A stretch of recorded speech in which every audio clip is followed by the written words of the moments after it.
You're listening to the Business and Beyond podcast on Next Gen Media. Episode 42 is brought to you by Hawks Event Rental Service. I'm Ashton. I'm Tony. Episode 42. It's just, I don't know, it blows my mind every time we keep. Eventually it will be episode 50, 75, and 100, all these milestones. It's very surreal to even think when we first started that our goal was, well, even then we started a couple episodes in before we realized or knew the stat. It was like 6 episodes was the milestone. I don't think we were quite there when I read it, or when we talked about it. And then when we got to there, we're like, hey, we made it.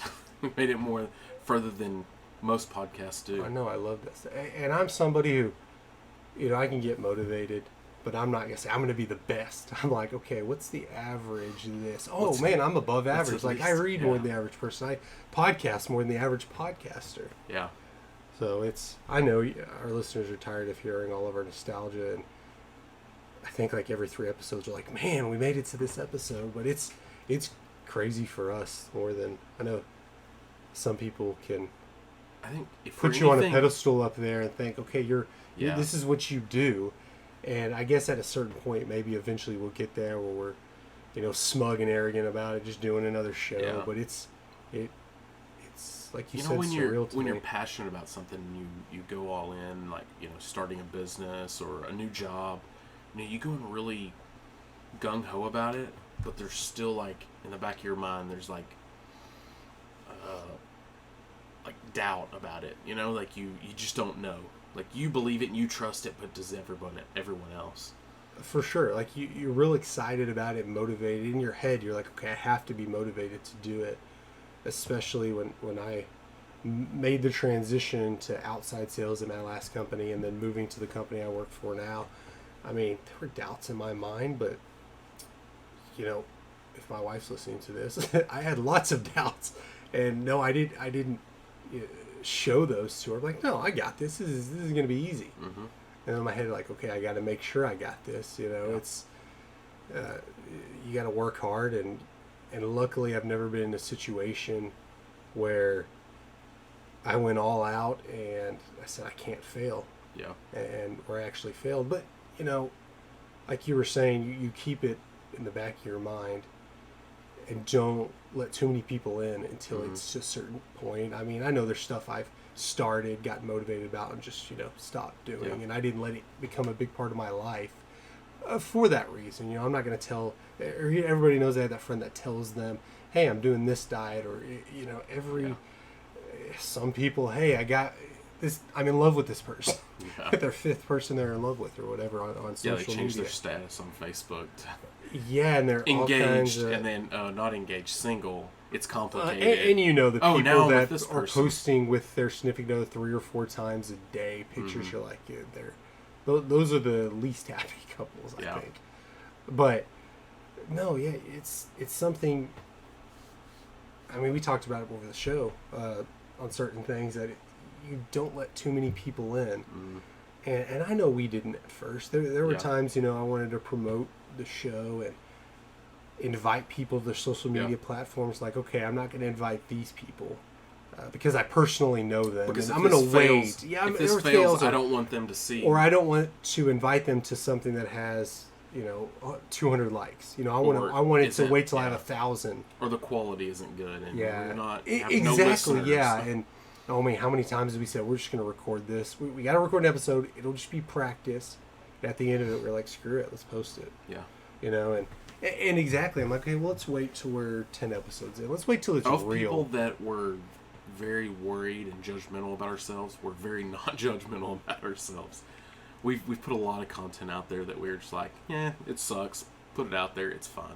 Who cares? And we've put stuff out there just to see if it works, and some of it hasn't, or hadn't got the traction we thought. And we've moved on. And anyone that's followed us for any amount of time has seen a lot of changes through our show, through our intros, through the way we format the show, through the advertising, now getting into video, and you're seeing, and you will continue to see some changes here in the coming weeks of what we're doing, because we're just trying a lot of different things, and we're keeping bits and pieces of what really works for us maybe doesn't work for everyone, but what we see works and what we gain traction on. If you're a long-time listener, I know there's periods of time where we'll do a lot of episodes and nothing changes. The intro stays the same, the studio's the same, but there's so many things going on. We have, if we were an internet browser, we have about 10 different tabs open, working on we're looking forward, what's going next, and to the extent we're not going to tell y'all about it for the same reason. Well, let's make sure it pans out first. We don't want to be, there's a guy I follow on YouTube, and it's funny when he always says, "Oh yeah, we're going to do more of these videos. I'm going to." And he never does those videos. And he's probably 6 or 7 years into this, which it works for him. He's got 100,000 followers on YouTube. But it's just funny. He always says, "Oh, we're going to be doing giveaways and going to be doing this and that." You never see it, and which is okay. I mean, I'm not going to call him out on it. I think it's funny. And that's good. Applaud him for being flexible and trying to change and do things differently. Especially if you want to take a lesson from this, especially in a podcast or something that's live, that's ever evolving and growing with social media and how things change. The Bernie Sanders meme. We try to change. That's not really a change, but posting things, keeping ebbing and flowing.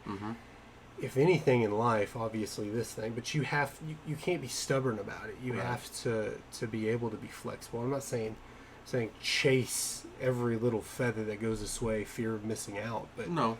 But enjoy it. Have fun with it. Yeah. Have it at a point where you can just say, you know what, that's kind of cool. I'm going to do this trendy TikTok video, and we're gonna test it. Hey, you know what? I want to see it and see if we like it. Don't invest a bunch of money. Don't do it. Don't invest a bunch of money or time into it. Just do a little bit, see if it works. See whether you think it's gonna be a trend or not.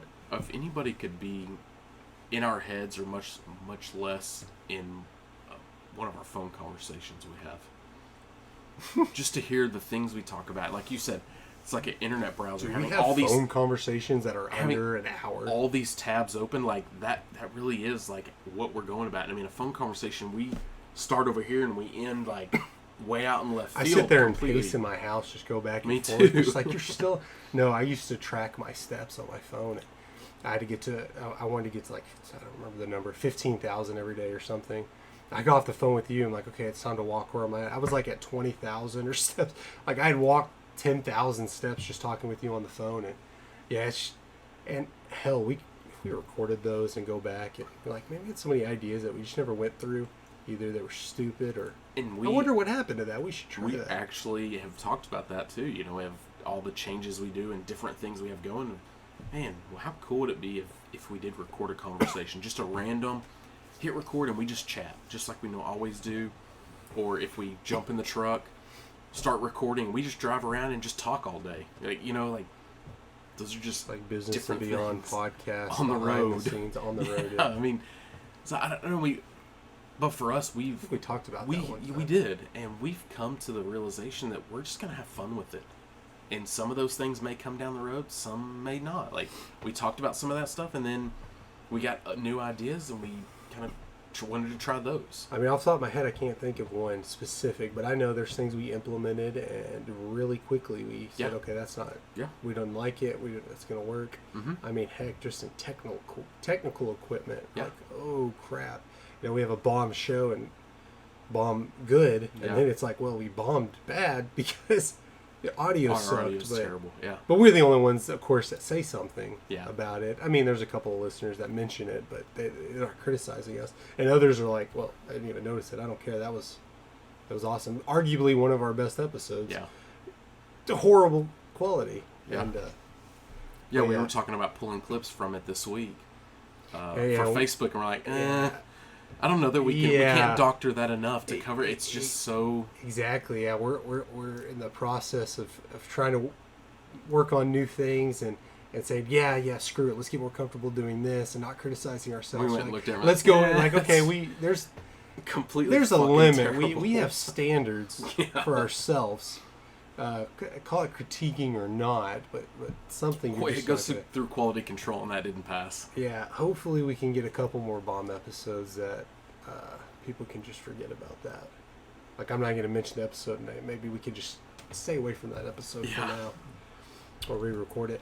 Man, maybe we should just scratch our old idea of episodes. We're moving along with this, but bringing it back a little bit, we kind of talked about it, starting new things and moving in new directions. We both started new jobs this past year. Now, whether the pandemic, I think, on my end, maybe more indirectly affecting the industry, and then how my old company handled it. Originally, more the move for my change. I'm not gonna say the pandemic caused it, although my new job's working from home, but mostly because it's a remote job, not pandemic related. And you, not necessarily pandemic related, but a little more direct, but yeah. Slightly different than your situation, but it was brought on by the pandemic. We can at least say that. And without the pandemic, that probably isn't a exactly. Yeah, the pandemic never happened. There's some situations I wouldn't necessarily be in, but it's more how it was handled, or not that. I hate to, just a thing. And I had lunch with some of the people that I used to work with, and we were talking about an employee who'd been there forever, 30 years, 20-something years. And I said, oh, yeah, he quit last week. And they were talking about the situation. I'm like, man, I would hate to leave a company like that. And they were looking at me. I'm like, I didn't leave because the situation was bad.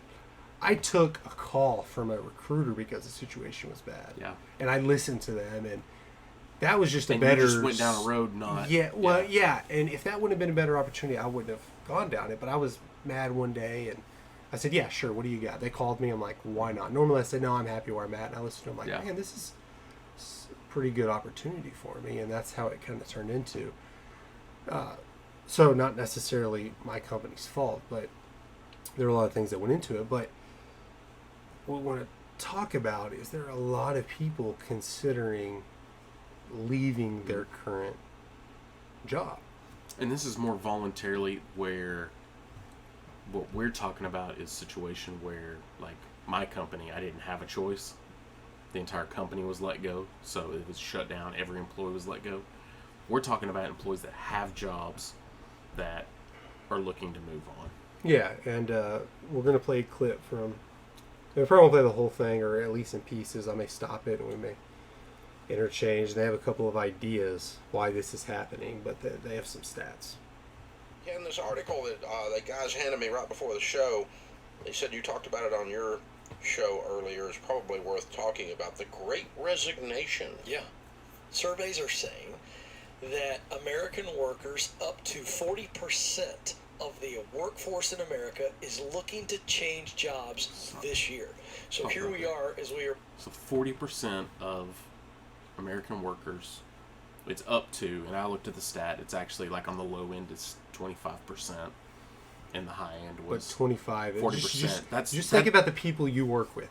1 out of 4 people on the low end, 4 out of 10, or 2 out of 5 on the high end.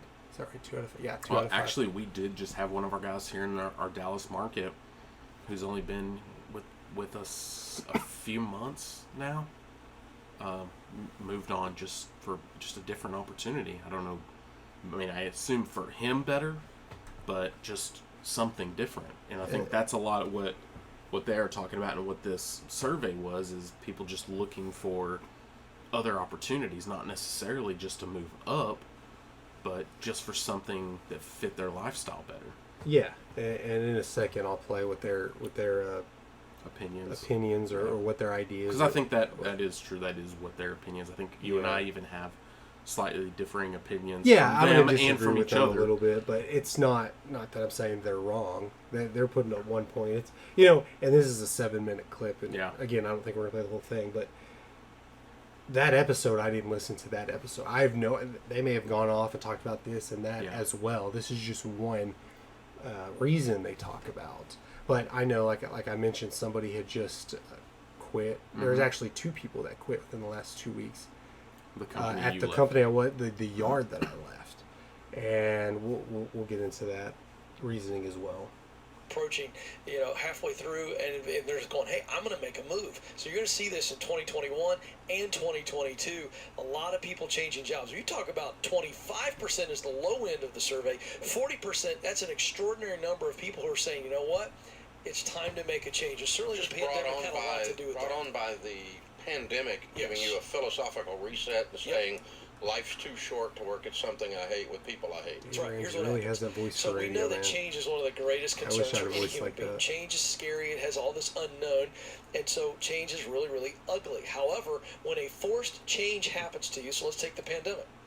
And it was a massive change for people in arguably the largest area of their life. You think about time you spend at home with family, friends, sleeping. You think about work, that's the thing you spend most time on in your life. And so when there's a forced change, you didn't have any choice. You were sent home, either furloughed, laid off, or you were working from home. So now all of a sudden you're confronting a change that you had no choice over, and now you're dealing with that change. And so then we begin to go, oh, wow, this is huge. What other parts of my life would I like to change? And I think that's what has happened collectively. People are going, well, I had to deal with this. What would it look like if I actually worked in a place that I really love? What if I... So he's saying that crazy things happen during the pandemic, things no one would ever expect to happen. I said, hey, I'm, obviously paraphrasing, but I'm okay. I can deal with this, so I'm going to go further at that.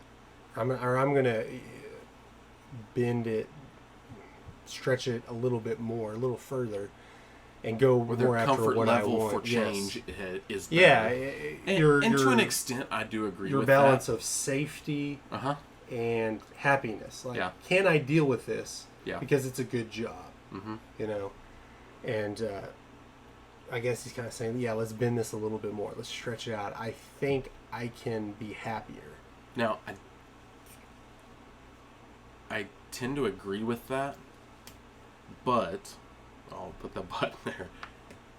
The survey doesn't clarify that. Exactly. The survey was strictly are you within the next 12 months or whatever it was, are you looking to make a career change? Mm-hmm.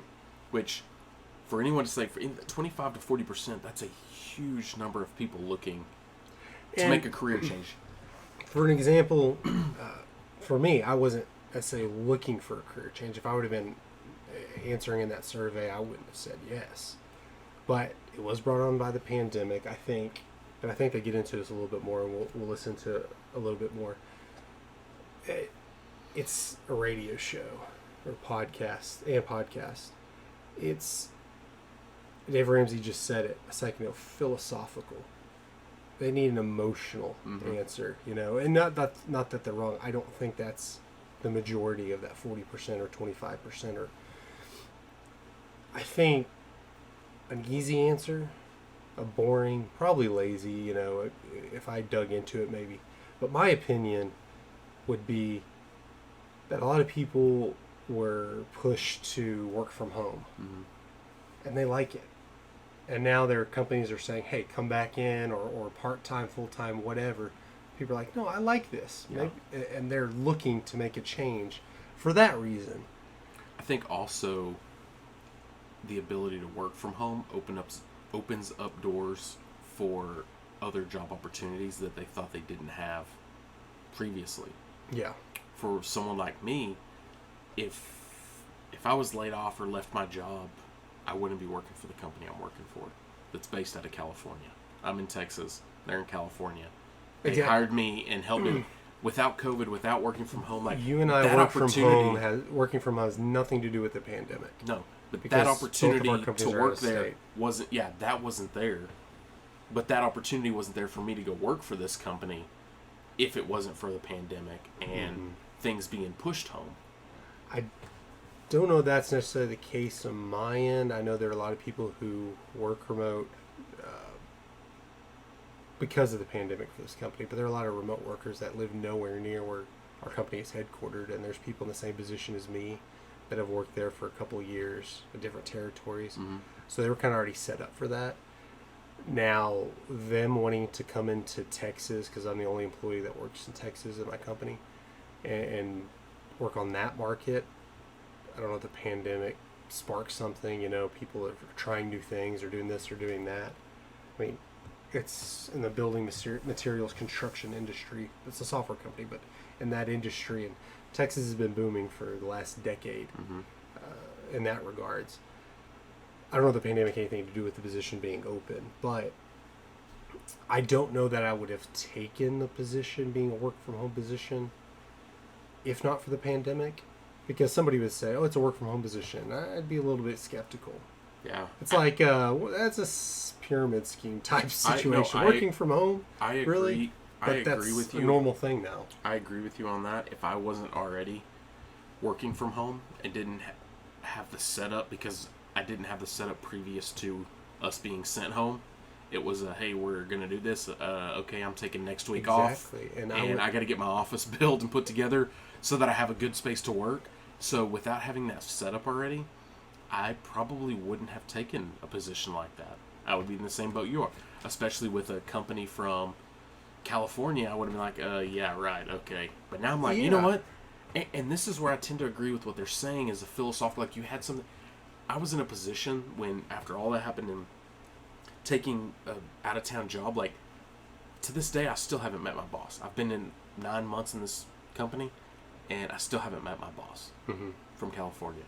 But with all that, with COVID and just kind of, I wanted something more and something better, I was willing to go take a chance. If they're willing to take a chance on me, I'm willing to go take a chance on them. Yeah. As crazy as it sounds. I mean, when I told you about it, I think there might have been a little bit of okay. Like, it did sound crazy. It's worked out great for, I think, all parties. But, you know, without COVID, that I don't see myself even pursuing that at all. We talked about the building we're in now, recording from our studio. We talked Apogee Grafix studio. We talked about having this building for a bunch of different reasons, but I don't think we would have moved forward if, in my position, working outside sales, where I can work from home sometimes. Like, well, that's perfect. We'll turn into your office, and then we'll multi-use. That's your, that. A good reason, I guess, in our minds to do it. And we built it out and did the studio. And then I thought when they told me this, I'm like, I have the perfect setup. Yeah. To do this. And yeah, if it was a situation where I'd be in my bedroom at a small desk, like, I don't know that I would have even considered it. But it's a situation. I think they talk. Let's listen a little bit more, just in case they talk about it. I don't want to try to paraphrase what they're saying. Did work that matter deeply to me. What would I have to do? What if I changed some things to be able to get qualified to make more money? What if I paid off debt? And I think you're seeing people are going, you know what? I think it's time. And I'm going to move. Here's what's interesting with this. 40% of American workers are considering moving into something else, so they're going to quit their current job. And you got 9.3 million jobs, Dave, that are open right now. Yeah, this is where I was going to... And so it is a good time is the point, because companies are needing talent. They want talent.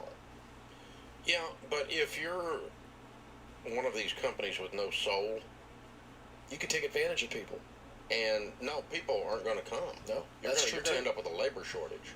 Well, we already have that. Absolutely. I mean, you're going to end up not being able, because these folks are, what we're saying is that because of the pandemic, they said life's too short, and that's what the surveys are indicating. Yeah. That they're not going to go to work for a company where life's too short again. That's true. They're going to go, they want to do some plug into some. Well, the point that I want to make off that, not necessarily about what company they're going to move to, and I think it's a little dramatic when he said with no soul, but it's Dave Ramsey. Yeah. I think people in their everyday jobs, just think off the top of your head what bothers you at work. And it's not going to be a short list, and it's not going to be hard for you to think of a few things. There are things everybody has to deal with. And at my last job, not me personally, well, I did have things I had to deal with, but there were a lot of things that went on that you're kind of like, yeah, I think it should be done this way and not this way. And there's people vocal about it. When the pandemic comes and all the chaos that goes with that, working from home, it was a lumber company, so the lumber shortages, the price hikes, this and that, it just exacerbated those problems. And it reared heads of other problems that we didn't even know. And I think that drove some people over to whether there is somebody who quit. And, he's been very vocal for years and about what's going wrong here. This is, he's worked there over 20-something years. And he lashed out to, as he was walking out, this is what I heard secondhand, but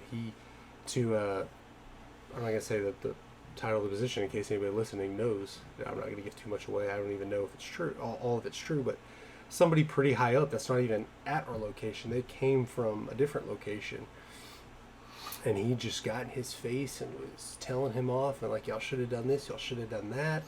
You know, I can train everybody in there, and this is stuff he said to me and other people all the time. I mean, you'll voice your opinion, but then you just let it go over. And I think he's quit 5 or 6 times before. Not really quit, but said, I'm quitting. This is it, my 2-week notice. And I'm surprised he actually went through it. But I think a lot of people are at that point where you can say you only live once situation, but I think if you quit any job, you're driven to that point. Yeah. That, that's an over-exaggeration, I think. But it's true. You're like, yeah, screw this. You only live once. I'm done. I'm not going to, which is, I think, kind of weird phrase to me. You only live once. That's a reason not to do stupid stuff. Yeah. But it's driving people to like find, I can do this. Not for sake, get really deep into it and say, oh, I've dealt with this much. I can handle this. It's more like, I'm not putting up with this crap anymore. With the pandemic, though, and what they talked about, the labor shortage as it is now, and would they say 9 million, 3 million jobs or something? I guess in the United States. Now. And that's another reason people consider it. No, that's what I'm saying. No, and that's the point I'm getting at is, with that, it makes it easy to say, fuck this job. Yeah. I quit. Like, yeah, you've got 9.3 million choices of jobs that you can go to. So, saying, yeah, I'm going to be bold, I'm going to quit my job, I'm going to go out. There's something out there. There's a lot of jobs out there. You don't have, I mean, I'm in the same boat. Like, I feel like when I get frustrated at work, I'm like, you know what? I can go anywhere right now, and I can have a job this afternoon. I'm not concerned about it. There's plenty of work out there. I have a CDL. Plenty qualified for a lot of positions, so I'm not that concerned about it. So that does make this, and it makes that 40% number not seem as surprising when you think about how many jobs are available. Because you have so many people that are on unemployment still that are going to hold off on going back to work as long as possible. Well, these companies are enticing everyone that is still out there working, that wants to continue to work. They're enticing them with better offers, more money. Everyone knows that there's more money out there. You can go to a company and make more money very easily. They're going to pay more. They're going to give more benefits. Sign-on bonuses are going out the doors like crazy right now. And we talked about it with the housing industry the way it is, with so much equity in our houses. And I half jokingly thought about selling our house. Like, could we sell our house and make it financially beneficial to us and rent for until the bottom falls out? And so I thought kind of the same thing. I'm like, yeah, just start this job, but I could go somewhere and get a lot more money than I normally would have for that position and maybe overpay. If anybody hopefully nobody from my current job listening, I half jokingly thought that. But yeah, it's not hard. And how many of these people are this 40%, or I guess that's where they get the 25% low end, are they looking for another job? Well, somebody asked you, I think the would survey you consider said getting considering. Yeah. So if I asked you, are you considering getting another job? From just our private conversations, I think you would just say, sure. I'm always considering. I'm the kind of person, I leave everything out there, and I leave, there's always an option. My stuff, you hear people say, my stuff, everything's for sale for the right price. Yeah. Mine really is. Mm-hmm. You bring the right price to me about anything I own, my wife included. I have. She'll be listening to this episode. Is it? So we're 10:30. Hey, it's late night. This is, you can say whatever you want. This is after dark. Yeah. Business and Beyond after dark. Don't listen to this unless it's after. No, I know my wife's asleep. So, but no, it really is. Yeah. I mean, yeah, I'm loyal to an extent, but I'm not stupid. Yeah. And no, I'm not looking for a job. I wasn't looking for a job when my current job called me. And, it helped, being an ex-truck driver, I know how recruiters can get in your mind and say, yeah, let's come do this. Yeah. And they promise you the moon and they can't pay up, or they don't even have to. You never talk to them again. And then if it's not what you thought, oh well, they got their commission or whatever you want to call it. But this one, it was an HR person who really wasn't a recruiter. They actually worked for the company. So I'm like, oh, okay, I'll listen. And normally I wouldn't. I mean, sometimes I'm like, okay, I'm a salesman. Give me your spiel. I'm not going to just turn away. But normally, like, I'm good where I'm at. But, that was a bad day. I was pissed off. They just call you the right time. And I don't know where the survey, if it's people calling or LinkedIn or something like that, but you can get really pissed off scrolling through. Heck yeah, I'm looking for considering another job. That I guess that's why there's that gap of room for error. Yeah. But I mean, 25 to 40% are a lot of people. That is a lot, and that's even within some room for error. That still leaves a lot of people that are considering moving jobs. Now, I don't know what I'd be interested to see what the stat is on a normal year. Exactly.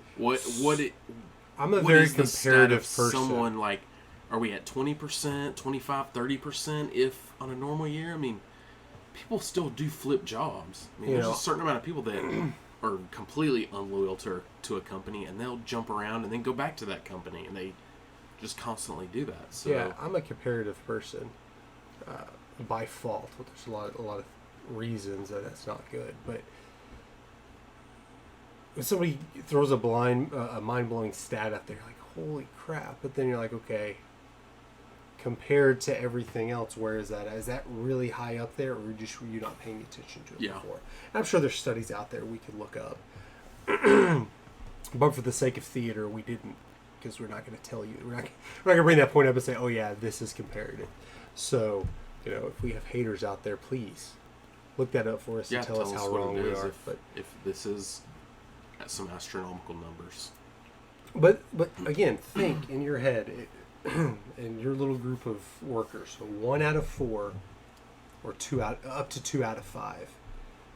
If you honestly ask that many people, do you think they would say they were considering a new job? That's a lot of people. On average basis, not on a bad day or good day or whatever. So it's a lot of people, and that would scare me a little bit if I am managing, 5 people. Think 2 of those people could just be out of here. This interview, they did talk about that. We'll keep going.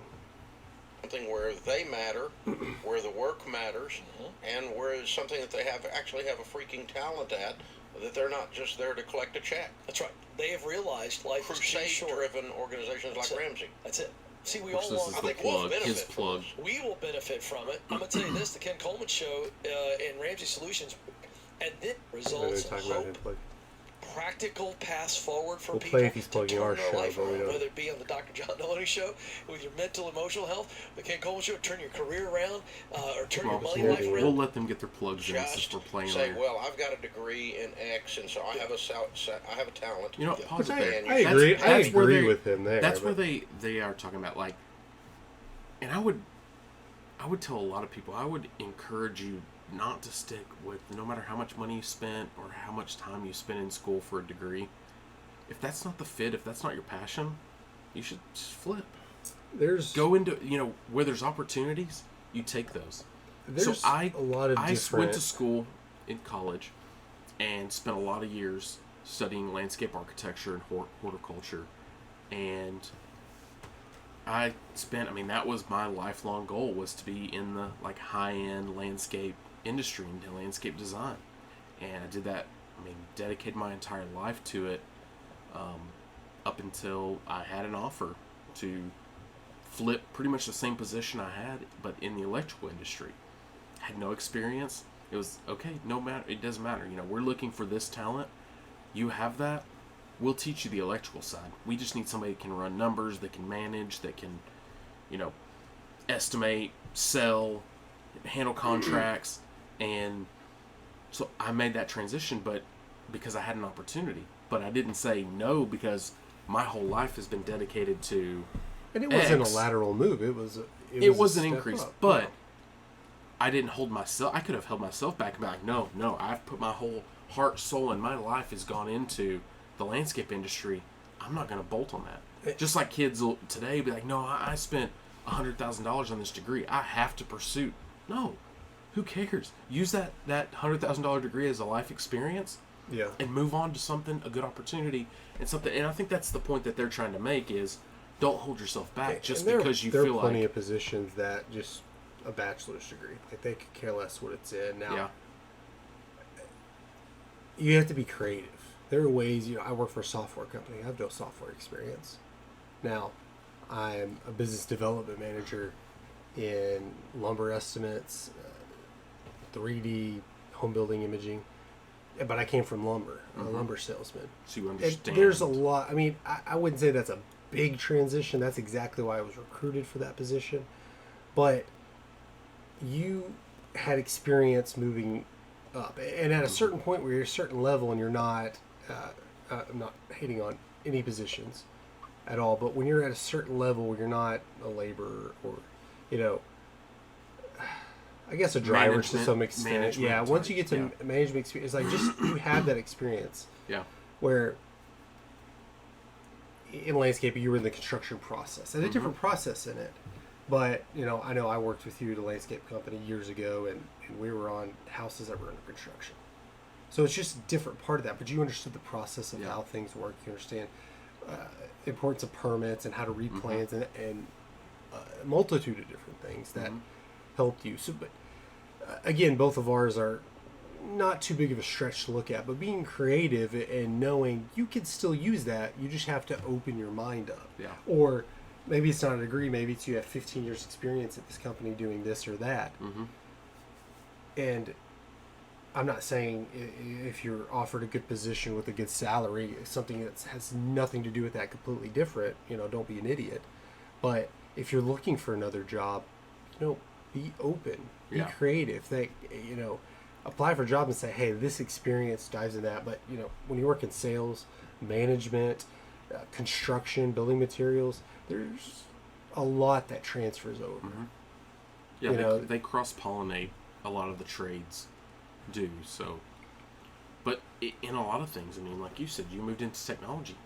Someone that doesn't have technology experience, the way things are trending, maybe that's a good career path to try to chase down and follow and figure out how you can get into that industry. Go ahead and play the rest of it, and let's... For delivering on that talent. Yeah. Nope. Yeah. It's not going to happen. Nope. That's why we're getting so many developers coming. Oh, yeah. Because we work a developer 40 hours a week, not 80. That's right. And we work a developer where they're writing code doing something that matters. And so when they woke up during the pandemic, they didn't wake up and go, I hate my job. They woke up and went, man, we've got a lot of people need our help. Yeah, that's exactly right. And so they're going, hey, I know that if I'm in here in this company coding, that it is going to be directly tied to transformation. See, I think that's what everybody wants, is to make a difference in their work. So the net result will be, for the economy overall, if this transition is accurate, if this survey is accurate, will be a huge increase in productivity because people will leave jobs in bad situations that they are not good at, that they're not passionate about, and go plug into something, A, that they're good at, and B, they're passionate about in a better situation, and they'll produce. I agree with what he's saying there, that you won't be as productive in a position that you're not happy. So when people start moving around, even if it's lateral moves, you and I switch jobs, but we're both super motivated, like we talked about earlier. You're really motivated, you're really dedicated when you start something new. If you and I flip jobs, then we're each now motivated to go forward, and that's only good for everyone involved at least for a short amount of time. He's talking about standard job issues. Like, how much of that though is pandemic fault? Is the pandemic? So a lot of people are in that situation, and maybe the pandemic exacerbates that situation, like a better word. So like you said, comparatively, how many people before this would be considering a new job? I wouldn't be surprised if it's 1 in 10, 10%. So maybe quadruple that number, at least triple that number. Now, again, it's hard to tell. I agree, or just like you said, I agree with him that's a major issue. How much is that caused by the pandemic? I mean, that's a lot of the point they're making is I think 25 to 40% people. And I don't think they ever mention it in this clip, but I think where it comes in with where the pandemic is involved in it is the unemployment. Mm-hmm. There's a huge unemployment issue in the country. The government continues to give out additional money. There's a lot of available jobs out there. People just aren't taking them. I think that's where the issue lies more so than, I mean, why would there be 9.3 million jobs available? I mean, I work for a company. We're having a hard time hiring guys. Yeah. Guys are leaving our company as well to go to other companies because they have a lot of open positions. I mean, everyone's a lot that, and that's where the 40% comes in. It's a carousel. People are just moving around, taking different positions at different companies because there's so many available. And how many of those is, okay, Company A is going to pay worker at Company B more because they need him. Yeah. But Company B is not willing to try to keep that employee. Mm-hmm. And the people at Company A say, hey, they just hired him for all of this, and this is what he's getting, which should be confidential, but we all know it's not. People talk, but then they get mad. You're paying him more to bring him in when we all have experience. You could just pay us more to keep us. Yeah. So how many people are upset about that as well? You're just, again, that may be a stretch, but I bet you there's a little of that involved because in normal situations, I feel like you should, for the most part, always promote from within, because I don't want to put you in a position where the people under you've never done their job before. Yeah. Because in certain situations, not only it's good to have empathy and understand what their job is, but people go on vacation, people are sick, people quit. You need to be able to work backwards and do that job. So it's always been an issue, is you're going to pay more to hire somebody than you could to promote, because you can give them a raise, promote them, and still be paying them less than you could to hire somebody. A lot of times that's the case. Someone within will take less money than you'll have to pay to bring someone. Because if they're getting a raise, like, hell yeah, I'm getting a promotion, I'm getting a raise.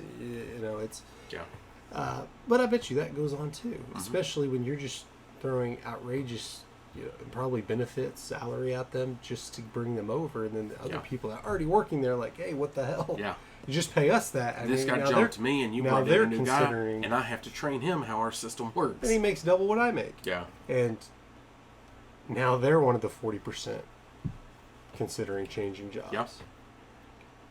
More, way more, which goods and services, which will help the economy overall. So really, if everyone followed the Ken Coleman rule and got in something where their talent and their passion was aligned with what they were doing every day, then I don't blame them. We do it all the time. Even more. Productivity rises and durability increases. People stay longer. Tenure. People will stay in a place where they go, my work matters. The company sees me. And Dave, you just touched on this. Underneath all of this is a massive warning to leaders and to companies that if you don't give people a connection to their work, if they can't see that you care deeply about them, because they could be in their sweet spot, talent, passion, mission aligned, but if you have a crappy culture, they will leave you.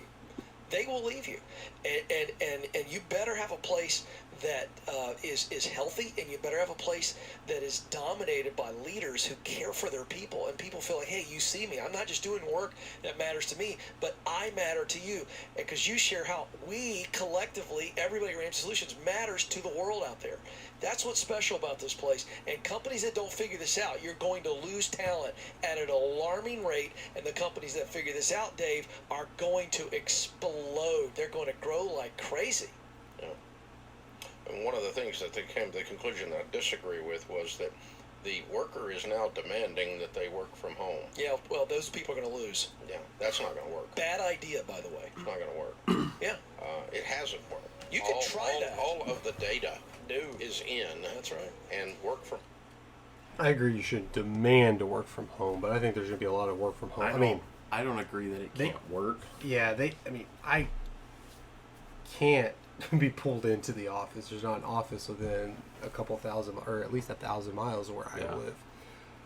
But the point I wanted to get to on that was where the management team, they're the ones that do have to be careful, and they do have to tread lightly. They're the ones that are dealing with this, and they need to make sure they're creating a good culture to retain, especially knowing these stats. Yeah. Yeah, we talked about it. We've had a whole episode on workplace culture. and, that's pretty important. I mean, I love my job. I thought working from home, like, yeah, that'd be pretty cool, pretty flexible it is. But I'm like, yeah, man, I miss being in the office. A culture can, there are people that say, they have their balance, what I can deal with, how much I get paid, but if this goes down, this can come down too. Mm-hmm.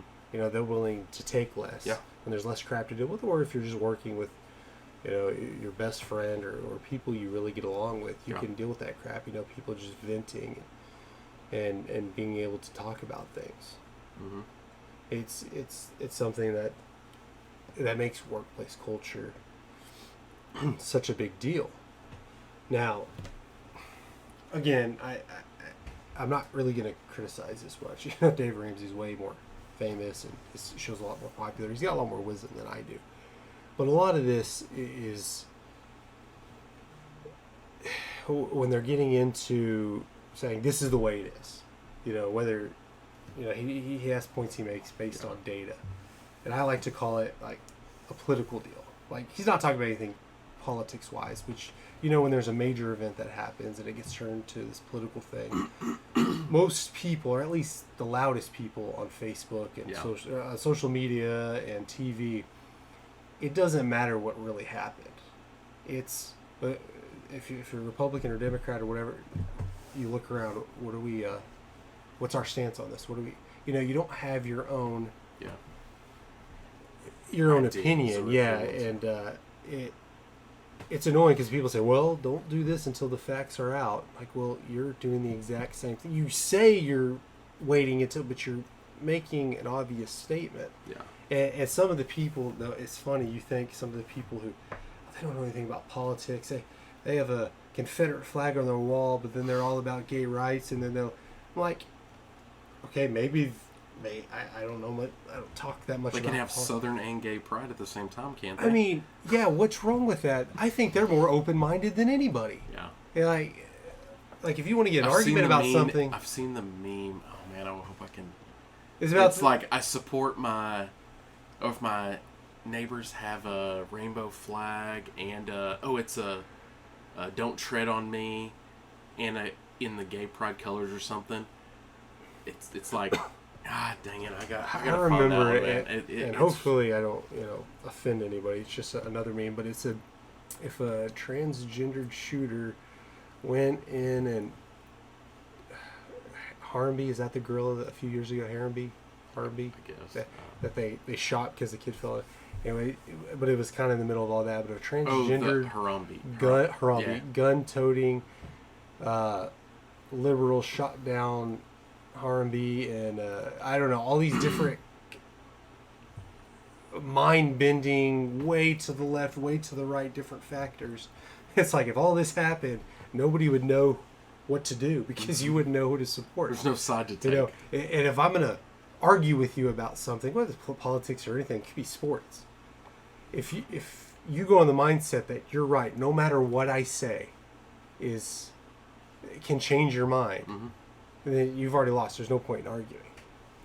And I like to think on that mindset. I know, I have morals and things in my mind. I know there's stances I have, whether it's political stances, sports stances, just life stances, that I'm probably 100% wrong about. And I admit that. Nobody's right about anything. Well, I mean, we a little bit about this. Anyway, but a little bit about this topic, and earlier, before the show, we were talking about some stuff, and you and I don't agree on everything. Mm-hmm.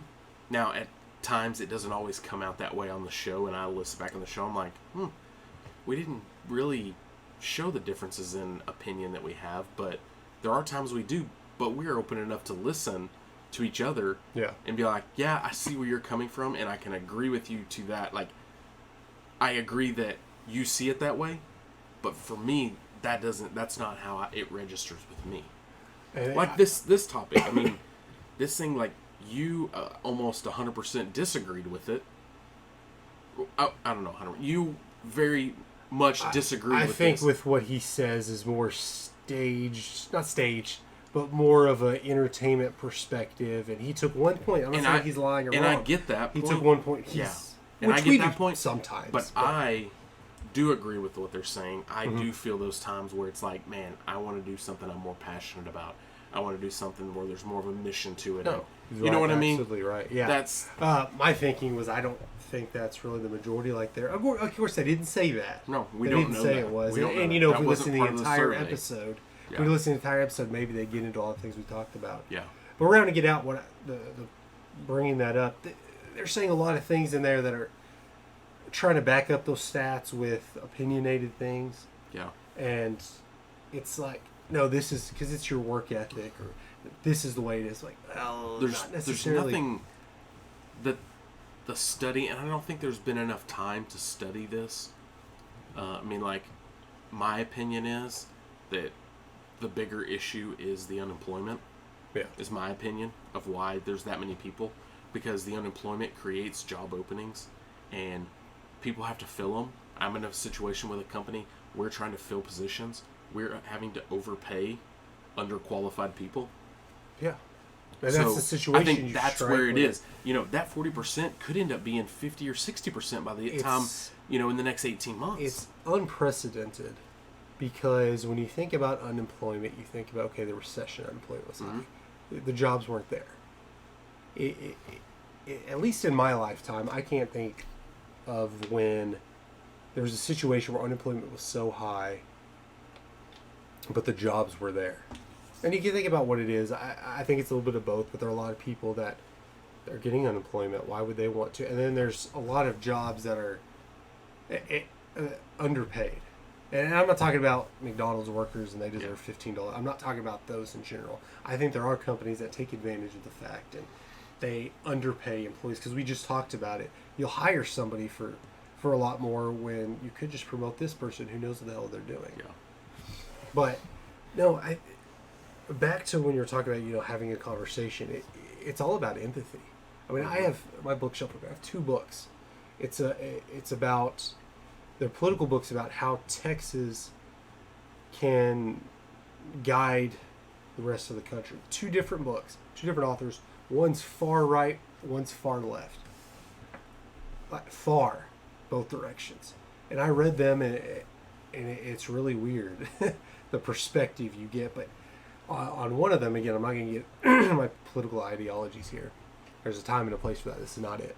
But one of them I don't agree with, but I read a lot, and I said, I kind of understand why he thinks that. I still disagree. Yeah. But it's not like, okay, you are heartless because you're capitalistic. You're into capitalism and about the economy working and your business working. That doesn't necessarily make you heartless. Right. Or the vice versa. That doesn't necessarily make you a lazy bum if you think you deserve more money and you're gonna, protest for it. Understanding it, because I know this has gotten really off topic, but a good lesson is there's a lot more that we agree on than we disagree on. But you try to magnify that. I know it's the media doing it more than anything, but you try to magnify the disagreements and where we're different. And even in those differences, we think alike. And then we allow the media to drive us so far apart that you're unwilling to listen to the other side now. Oh, you think that you're racist or bigot. I can't argue with you if you're racist, because racism is not politics. I'm glad you agree with it. Being racist is not politics. If you vote for Biden, you're socialist. So complete socialist. If you vote for Trump, you're racist. Yeah, I mean that's the culture that we're in, and it should be more open-minded to, hey, at least listen to the other side. You don't have to ever agree with it, but listen to it and learn. Because I think that's the biggest issue we have in this country and the world in general, is everyone's undereducated in what they feel like their beliefs are. We grossly. we talked last going episode. Through school, in history and things in school, you learn about so many different ethnicities and all, countries all over the world and different wars and different scenarios and situations, because you have to have all that information to gain the right ideologies of what your beliefs are. And you have to see all sides. And if you're not willing to see the other side, how do you know your side's right if you don't know what that side is? How can you say it's wrong if you don't listen and understand what's going on. Because all you do is consume call it material, but you consume radio shows or people you follow. So, I mean, how many times do you see after the election or in the midst of the election, well, I know who, I'm cleaning out my Facebook list. Yeah. It's like, I wouldn't do that. I mean, if they posted something very hateful or something, I'm like, okay, that's much. But I'm pretty proud of my Facebook friends list, how diverse it is. Mm-hmm. I have all kinds of random stuff. But if you get rid of, again, I'm not saying keep them if it's very negative or something you don't care about, but if you're hateful or hurtful, sure. But if you're just seeing people post stuff, it's not even directed at you, and you just push all that off, and you're only watching, MSNBC or Fox News or one side that don't, you can't even claim that they're legit. I mean, not legit, but unbiased. Mm-hmm. Like, they're obviously biased. But if you just podcasts, TV, books, radio, all of that one side, that's all you hear. And they're very convincing. You could take, that's why it's political. Mm-hmm. Because there's not a right answer. Or there's not one set right answer necessarily. And you can make it sound like, oh yeah, the liberals believe this because of the blah, blah, blah. Or conservatives are this, that's very racist of them, or racial, or this or that. And they make great points. Especially they're in those positions because they know how to do that. They know how to get listeners. And if we all weren't divided, CNN wouldn't have the same ratings. These political. Right. So, if this is not even close to the topic we were discussing earlier, but challenge yourself to, or I guess it kind of fits in, but challenge yourself to whatever your thing is, whether you listen to podcasts, read books, watch news shows or anything. Forget politics. It could be sports. Like I said, anything. Read a book or listen to a podcast that's separate. That you don't completely don't opposing information. Because a lot of times it could be an actor or a company that you really love, you relate with, and then you find out, oh, they support Republicans, or they support Democrats. I don't like that. Like, well, why not? Like, you like them just fine, or your friend. Yeah. Oh, you voted for Biden. Oh my gosh, we can't be friends anymore. It's like, why did that change? Yeah. You can get along just fine. Your thoughts are so far driven, but talk to these people and you empathize with them. You're like, I still don't agree. I don't think I've ever had a situation where I was open to that and they actually changed my mind. I still had the same belief, but again, it's like, oh, that's why you think that. That makes sense. Mm-hmm. I thought you were just a heartless, whatever. But and that's what you should do if someone tells you, Trump 2024. That'll be the next one, right? That he'll run. Trump 2024. Don't just start bashing. Oh, you're racist. Okay, why do you believe that? Why are you voting or for Biden?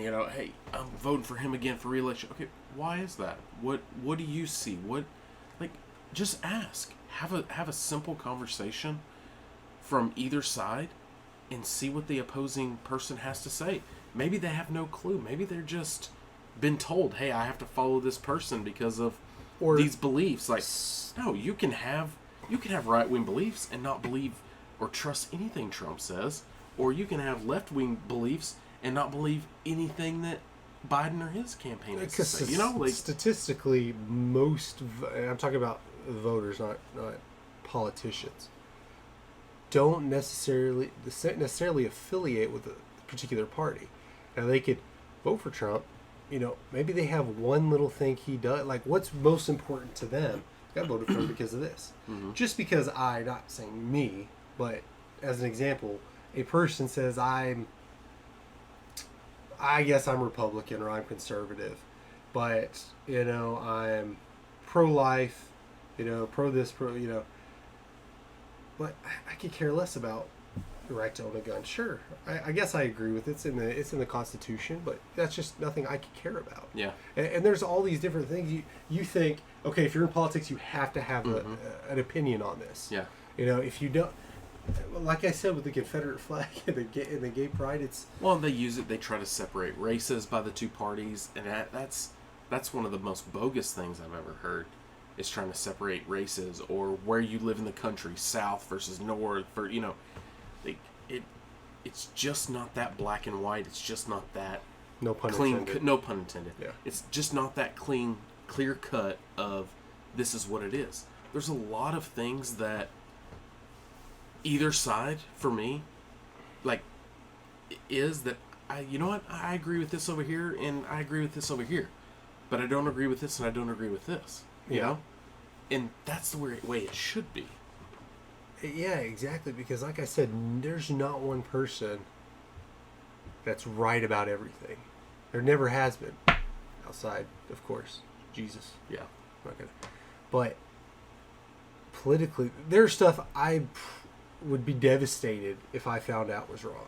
And there's no way that probably could ever happen. I mean, that's why politics is set up. There's no possible way in 99% of political issues that you can prove it right or wrong. There's so many different factors. You can say, hey, socialism doesn't work. Look at all these different countries, which I'm not socialist, don't get me wrong.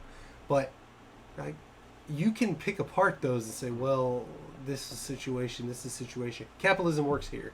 Capitalism it works here because we're all free. Yeah. It can't work, when you try to insert capitalism and you don't have the freedoms we do here. It only benefits certain people, which you can make an argument capitalism only benefits certain people in general. But there's so many different factors where you can't just pick this out and say, oh, no, it works. See, it worked in this city. It should work in the whole country. Let's do it. Yeah. And until you die and whatever happens then, where maybe hopefully we get enlightened about everything and we're just like, yeah, this is what happens. It's not an issue of, it's a moral issue really of not what's right and wrong politically, but as a human being, what's right and wrong. Yeah. But, man, I don't know where we at. I didn't even start the timer, but who cares? Let's just go. No, I think we got way off topic on that one, but it was good information to tie in, to what we were talking about. I mean, where do you see? Do you think that 40% really is it seems crazy. Define considering changing jobs. Define considering changing jobs. It's, again, do you have people on the streets open to changing jobs, or seriously considering jobs? Yeah, like, are you saying if a recruiter calls you today, will you listen to them, or are you looking for a job? It didn't. Is very vague about that. Yeah. Or I guess it wasn't vague. It told us, but it doesn't. I guess I couldn't be surprised. I mean, would I be surprised if I asked 4 out of 10 people in my workplace, hey, would you consider getting another job? Or are you considering? What's the difference between would you consider or are you considering? Maybe they weren't before you were asked that question. Yeah. Then you thought, huh. And then they say, yeah, I'd consider it. Okay, well, now you're considering looking for another job. Yeah. Do they break it down from there? Do they say, okay, why are you considering? I mean, they don't discuss it in this. Yeah. And that's the problem, I think, with polls sometimes. That's why you normally have that 5% either way margin for error. Mm-hmm. But I would be really interested if we could get some follow-up information like that, because again, it's hard to tell. Like, again, I wouldn't have probably left my job unless shit hit the fan per se, if I didn't have a recruiter already contact me to change the jobs. Yeah. It's like, honestly, if you put the right speculations on it, like not necessarily looking for a job, but people reaching out to you, I mean, I'd say half of all people, maybe even more, would consider leaving in the right situation. Yeah. Maybe somebody offered you double the pay, would you say, no, I'm happy where I'm at? Well, you thought you were happy. Yeah. When situations change, that's when the statistics change. Yeah, absolutely. So, down to it. Hopefully your boss didn't listen. Let's do a poll right now. Would you consider changing jobs? Would I consider? Yes, I would consider for the right situation. So when I asked a yes or no question. Okay, we're getting real political here. Yes or no question. I don't want the jury's disregard what you heard. Yes or no?